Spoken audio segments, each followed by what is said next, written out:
Mesdames et messieurs, bonsoir et bienvenue dans ce journal en cette soirée du jeudi 25 juillet 2024.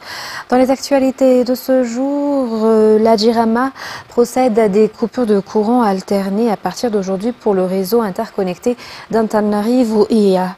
Selon la société, le carburant qui lui parvient ne répond pas aux besoins de production d'électricité. En effet, les partenaires de cette société connaissent des difficultés dans le transport du fluide lourd depuis Masse, selon les informations dans ce reportage de Martina et Secha Anjenab. Aujourd'hui, plusieurs quartiers d'Antananarivo et ses environs ont subi des coupures de courant entre 9h et 17h et chaque coupure dure 1 heure. La Jirama a publié un avis indiquant qu'elle met en œuvre un télestage tournant pour le réseau interconnecté d'Antananarivo-Ia. Selon les explications, les partenaires de la société d'État rencontrent des difficultés au niveau du transport du fil lourd depuis Tuamassen pour cause d'insuffisance du nombre de camions. Ainsi, la quantité transportée ne répond pas aux besoins pour produire suffisamment d'électricité. Eu égard à cette situation qui ne dépend pas d'elle, la société est obligée de procéder au délestage tournant.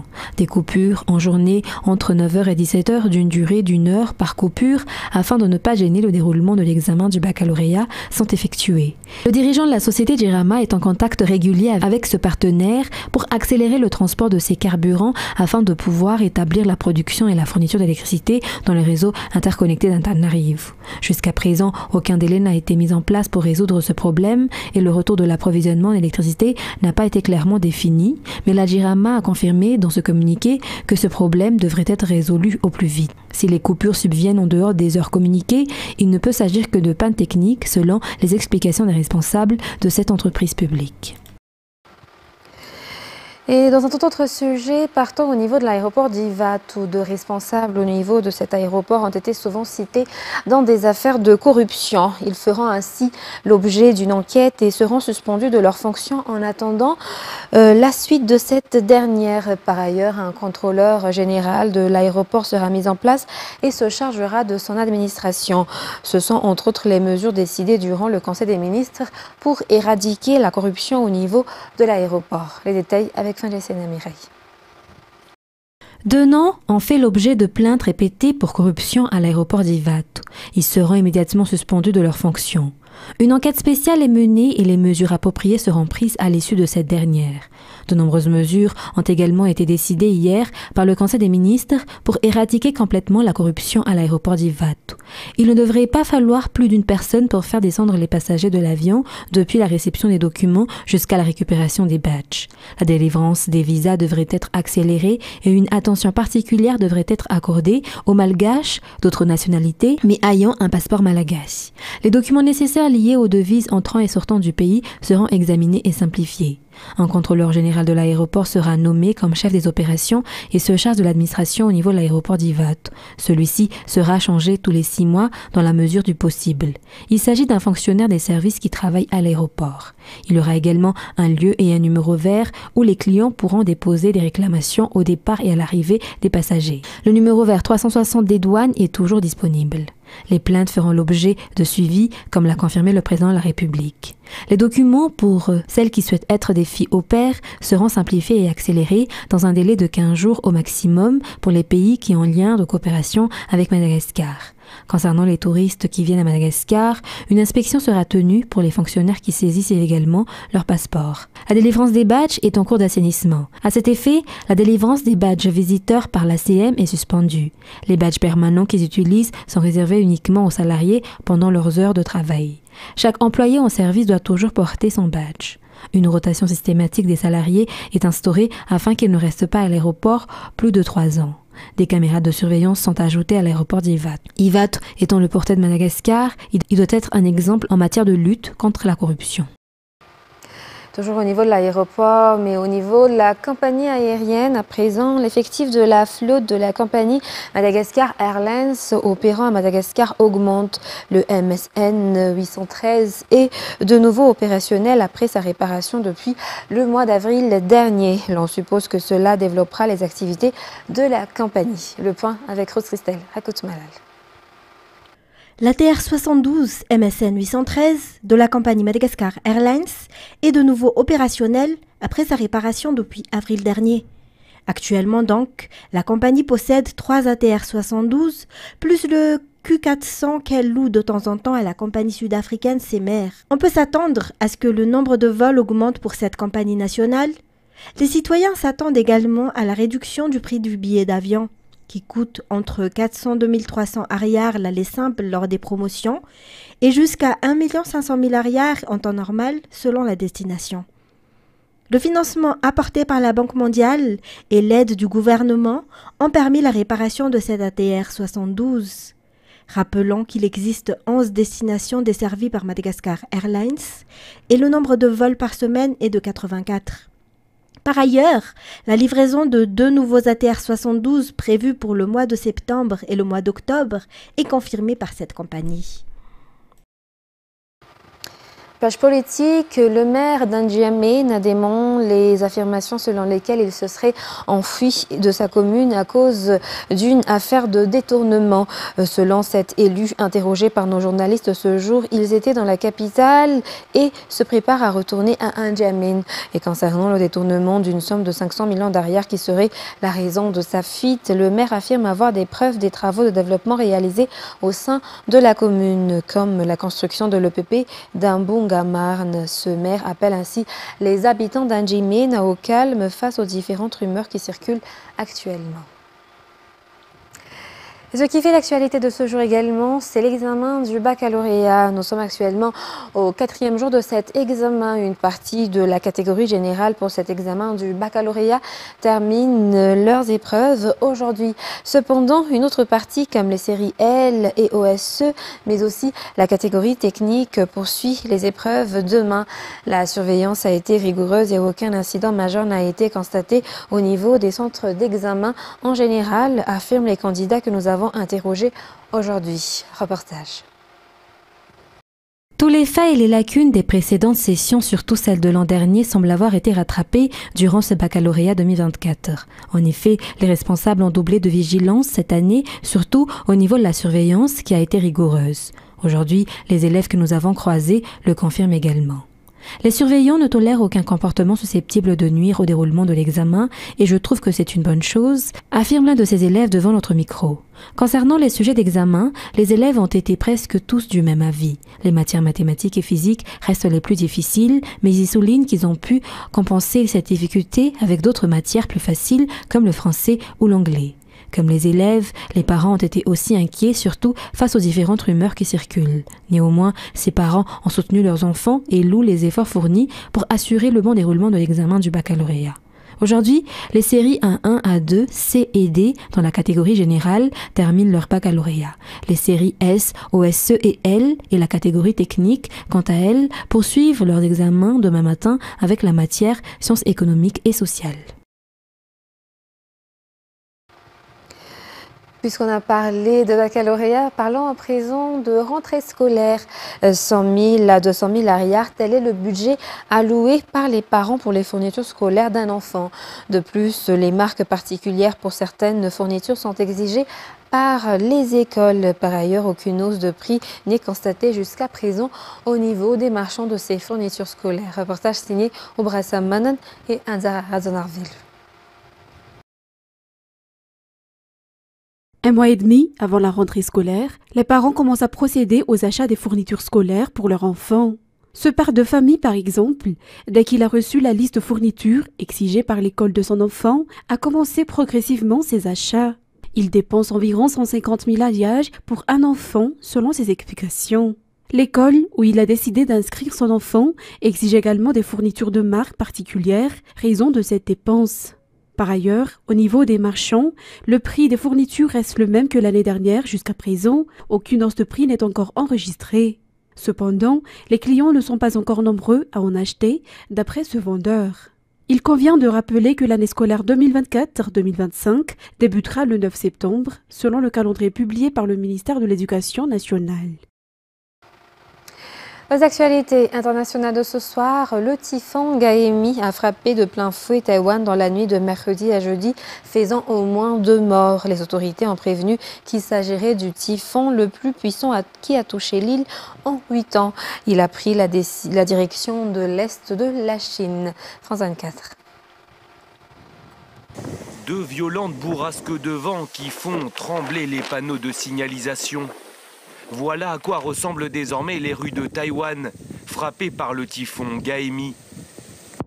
Sur place, les écoles ont été fermées et des milliers d'habitants ont été évacués.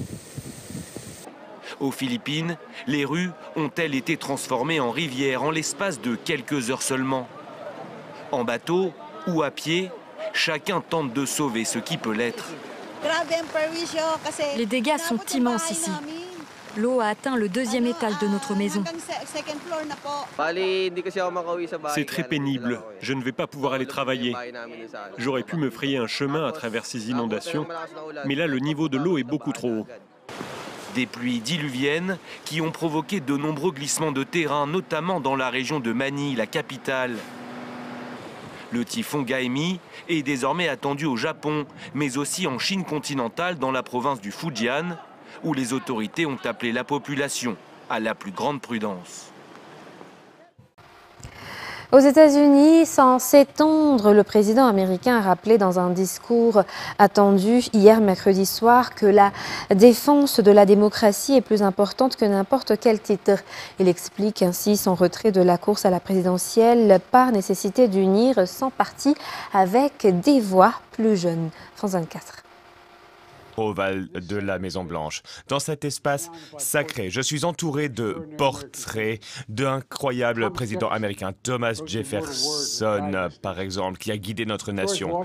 George Washington, qui nous a montré que les présidents ne sont pas des rois.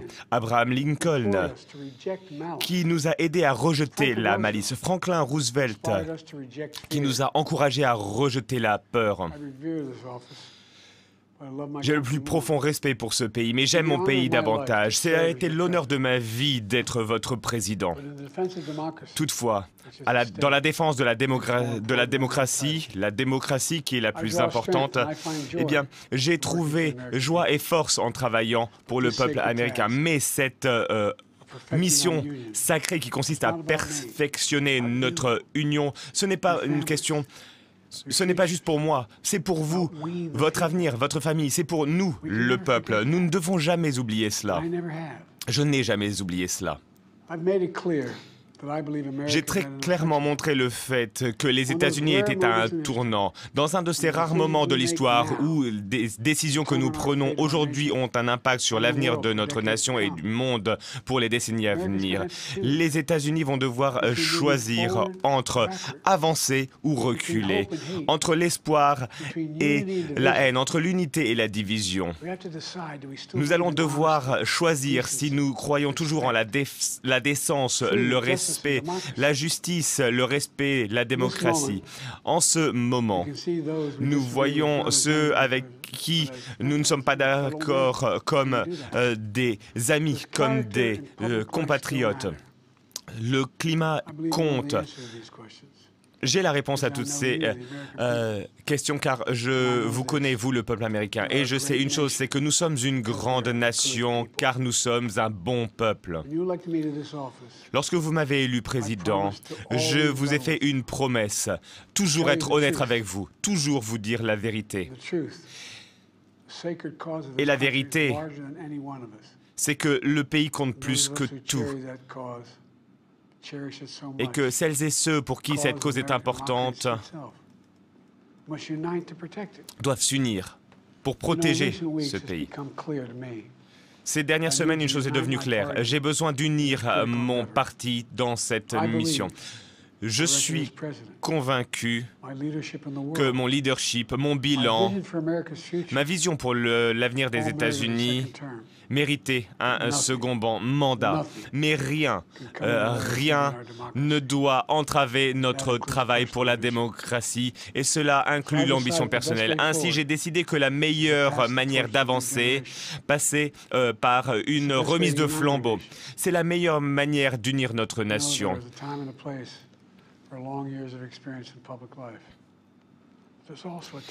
Il y a un moment où l'expérience est importante. Il y a un autre moment où Le sang neuf, une voix plus jeune, est important également. C'est ce moment que nous devons choisir aujourd'hui.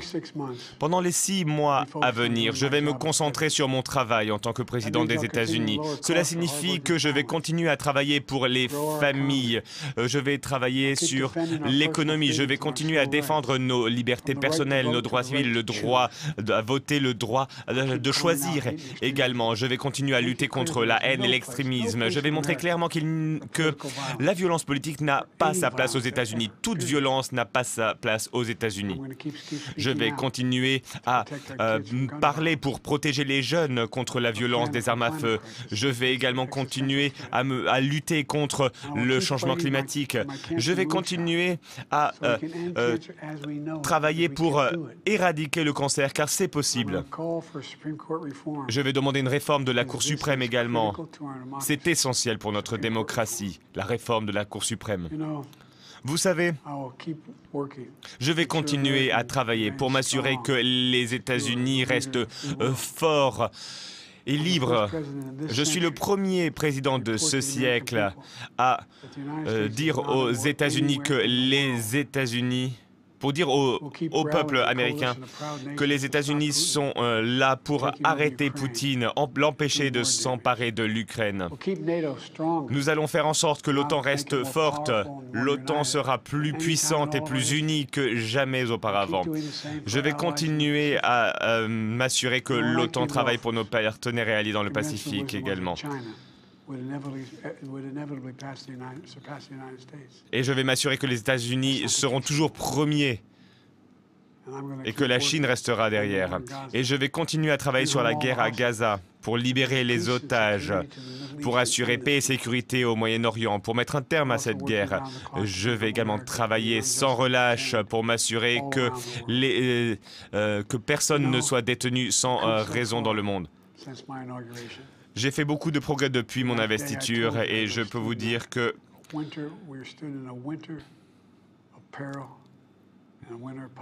nous étions ouverts à un monde de possibilités. À l'époque, lorsque je suis arrivé au pouvoir, nous étions en pleine crise économique, en pleine pandémie. Notre démocratie était attaquée, la plus grande attaque depuis la guerre civile. Mais nous sommes soudés en tant qu'Américains. Nous avons relevé la tête et nous sommes aujourd'hui plus prospères, plus sûrs. Aujourd'hui, nous avons l'économie la plus puissante du monde. 16 millions de nouveaux emplois ont été créés. Les salaires augmentent. L'inflation continue de baisser. L'écart entre les riches et les pauvres se réduit. Nous renforçons nos communautés. L'industrie manufacturière est de retour. Nous sommes à nouveau leaders en termes de puces électroniques, de sciences, etc. Nous avons enfin remporté le combat contre Big Pharma pour réduire le prix des médicaments sur ordonnance. Et je vais m'assurer que ce ne seront pas que les personnes âgées qui bénéficieront de ces baisses de prix. Aujourd'hui, les États-Unis travaillent. Et aujourd'hui, les anciens combattants et leurs familles qui ont été exposés à des produits toxiques sont protégés. J'ai fait voter les plus grandes lois pour le climat également. Une grande loi pour réduire l'accès aux armes à feu également. Aujourd'hui, il y a une très grande baisse des violences causées par les armes à feu. Quant à la sécurité à nos frontières, on voit qu'il y a moins de traversées aujourd'hui que lorsque la précédente administration a quitté ses fonctions. Je me suis engagé à nommer... je me suis engagé à ce que mon administration ressemble aux États-Unis, avec une vice-présidente noire pour la première fois. Voilà mon bilan. Voilà ce que j'ai fait. Il y a 4 ans, je suis rentré dans la course à la présidentielle car je pensais que l'âme des États-Unis était en jeu, la nature de qui nous sommes était en jeu. Et c'est encore le cas aujourd'hui. Les États-Unis, c'est une idée. Une idée, c'est plus fort que toute armée, plus fort que tout océan, plus fort que tout dictateur, que tout tyran. Nous avons le pays qui est l'idée la plus puissante du monde. Cette idée, c'est que ces vérités sont parfois évidentes. Nous sommes créés libres et égaux. Nous croyons à la vie, la liberté, la poursuite du bonheur. Nous ne nous sommes jamais détournés de ces idées. Et je ne pense pas que les États-Unis se détourneront de ces idées aujourd'hui. Dans quelques mois, les Américains vont choisir le chemin vers lequel les États-Unis vont se diriger. J'ai pris ma décision, j'ai exprimé clairement mon choix. Je tiens à remercier notre formidable vice-présidente Kamala Harris, qui a de l'expérience, elle est forte, elle est capable. Elle a été une formidable partenaire pour moi, une formidable leader pour notre pays. Aujourd'hui, le choix vous appartient à vous, Américaines et Américains. Vous allez prendre cette décision, vous allez faire ce choix. Et souvenez-vous ce qu'a dit Benjamin Franklin, dont le portrait est affiché dans mon bureau, aux côtés de Dr. King et Rosa Parks. Lorsque Benjamin Franklin s'est vu demander, alors que, pendant la Convention, si les fondateurs avaient donné aux États-Unis une monarchie ou une république, il a répondu une république.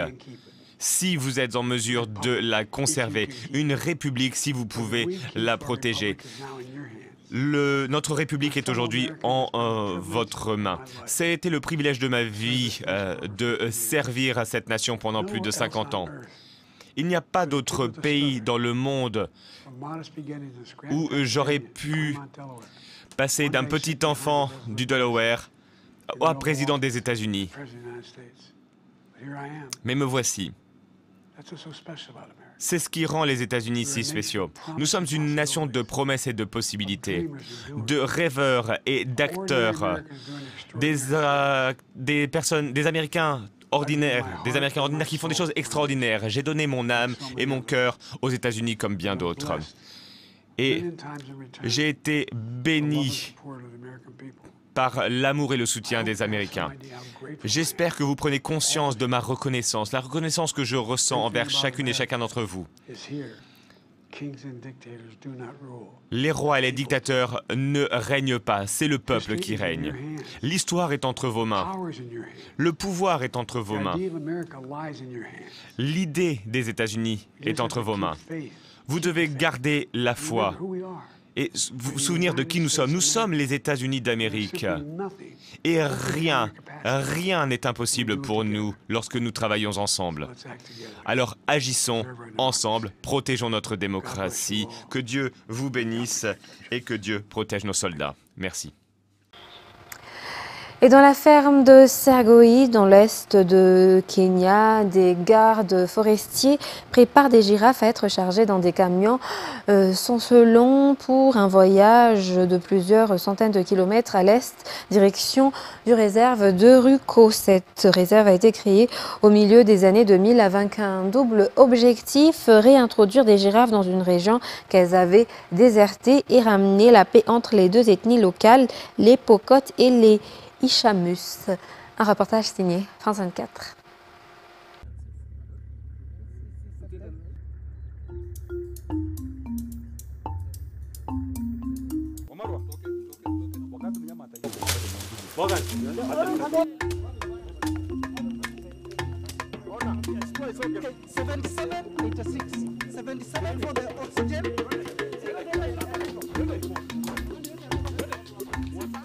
Giraffe translocation is arguably the most complicated translocation in all of wildlife species.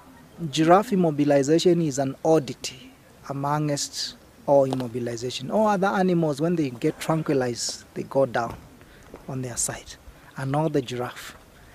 You have probably seen it will require the agile help of our drivers or the capture rangers. A giraffe has to be roped down.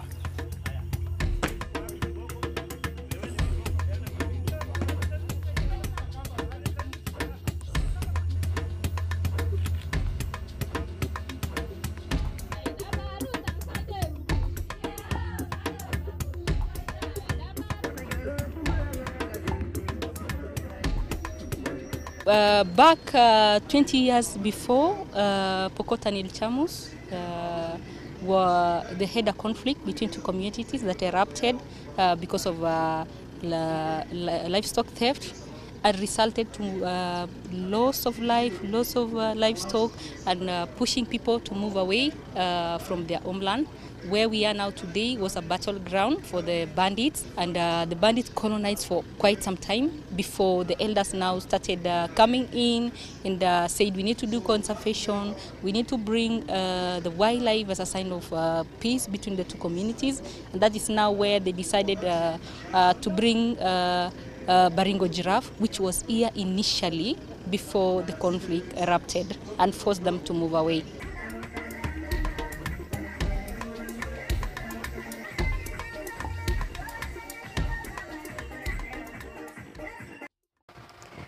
Mesdames et messieurs, point final à cette édition pour ce soir. Nous vous remercions de votre fidélité. Très bon suite de programme sur Viva. Et justement, restez avec nous.